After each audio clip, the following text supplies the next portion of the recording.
And coming in at number 9, we have the Disciples of Destruction. Mount Vernon, New Hampshire is a type of place that one really has to be looking for in order to find it, a quiet and heavily rural community.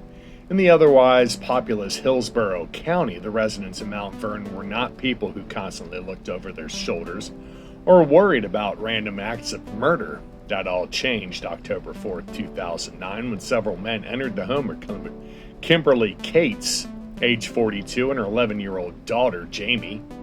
At the time of the attack, Kimberly's husband, David, was away on business. Worse still, the Cates lived in a secluded home far back from Trowel Road, which itself was rather unfrequented thoroughfare.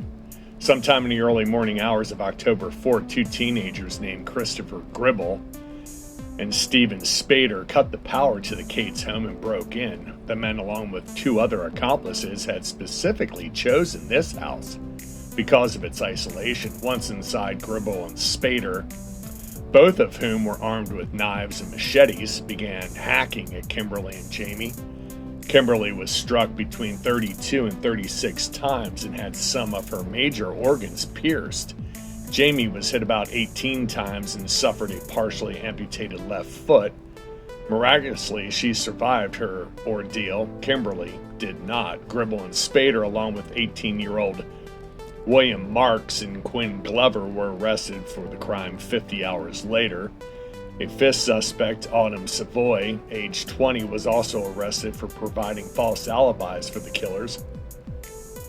Despite committing such a high-profile crime in a very low-crime area, the killers not only pawned several items taken from the Cates home the day after the murders, but they openly bragged about what they'd done to their friends. Once apprehended, the young killers admitted that they belonged to a group called Disciples of Destruction, a sort of a secret club, where they talked about their shared obsession with the Zodiac Killer, the Insane Clown Posse, and other macabre things. Spader, who was the group's mastermind, admitted that he was obsessed with killing people and even used the public